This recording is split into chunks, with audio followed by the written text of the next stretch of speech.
લોકોને અમેરિકાની ટૂર પર લઈ જતી અમુક ઇન્ડિયન ટ્રાવેલ એજન્સીઝ તેમજ તેમના ઓનર્સ પર ટ્રમ્પ એડમિનિસ્ટ્રેશને પ્રતિબંધ લગાવી દીધો છે. ડિપાર્ટમેન્ટ ઓફ સ્ટેટ દ્વારા આ અંગે સોમવારે ઓફિશિયલી જાહેરાત કરવામાં આવી હતી અને આ તમામ ટ્રાવેલ એજન્સી પર ઇલીગલ ઇમિગ્રેશનને પ્રોત્સાહન આપવાનો આરોપ છે, જેમના ઓનર્સ ઉપરાંત એક્ઝિક્યુટિવ્સ અને સિનિયર ઓફિસર્સના વિઝા પણ અમેરિકાએ તાત્કાલિક અસરથી રિવોક કરી દીધા છે. મતલબ કે હવે આ ટ્રાવેલ એજન્સીઝ ન તો કોઈ ટુરિસ્ટને અમેરિકા લઈ જઈ શકશે કે ન તો તેમની સાથે સંકળાયેલા લોકો અમેરિકાનો પ્રવાસ કરી શકશે.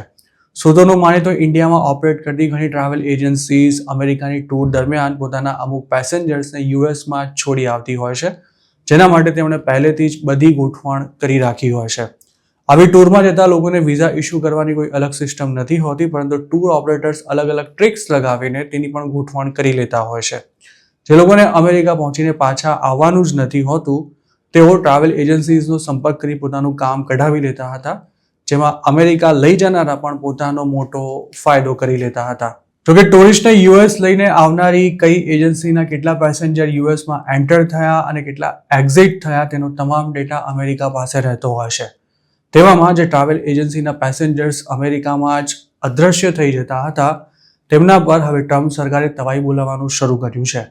ઇન્ડિયાની જે ટ્રાવેલ એજન્સીઓ પર પ્રતિબંધ મુકાયો છે તેમાં ગુજરાત અને ખાસ તો અમદાવાદની પણ અમુક એજન્સીઓના નામ આવી ગયા હોવાનું જાણવા મળી રહ્યું છે, જેમાં અમુક ટૂર ઓપરેટર્સ તો માર્કેટમાં મોટું નામ પણ ધરાવે છે.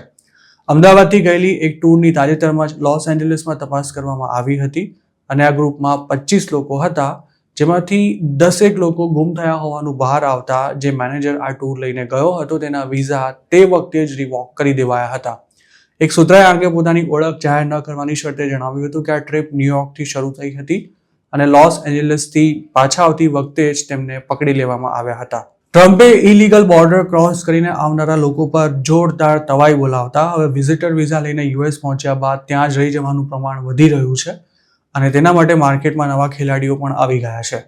એક સમયે મેક્સિકો કે પછી કેનેડાની લાઇનથી યુએસ મોકલવાનો જેટલો ભાવ ચાલતો હતો તેનાથી પણ વધુ ભાવ હવે અમેરિકાના વિઝિટર વિઝા લાવી આપવાનો ચાલી રહ્યો છે. અમેરિકાની સરકારને પણ આ નવા ટ્રેન્ડની માહિતી મળી ગઈ હોવાથી હાલમાં જ ઇન્ડિયા સ્થિત યુએસ એમ્બસીએ વેલિડ વિઝા પર યુએસ જઈ ઓવરસ્ટે થઈ જનારા લોકોને વોર્નિંગ આપતા એવું જણાવ્યું હતું કે આમ કરનારાને ન માત્ર અમેરિકાથી ડિપોર્ટ કરાશે પરંતુ સાથે જ તેમના પર પરમેનન્ટ બેન પણ લગાવવામાં આવશે.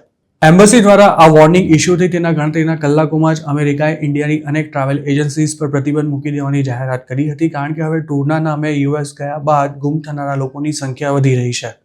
ટ્રમ્પ સરકાર જે રીતે લીગલ અને ઇલીગલ ઇમિગ્રેશન પર તવાઈ બોલાવી રહી છે અને એક પછી એક જે નિર્ણયો લેવાની સાથે વોર્નિંગ્સ ઇસ્યુ કરાઈ રહી છે તેને જોતા લાગી રહ્યું છે કે હવે ઇન્ડિયન્સ માટે અમેરિકાના વિઝિટર વિઝા મેળવવું પણ ખૂબ જ મુશ્કેલ બની જશે અને સ્ટુડન્ટ વિઝામાં તો રિજેક્શન રેશિયો ઓલરેડી વધી પણ ચૂક્યો છે.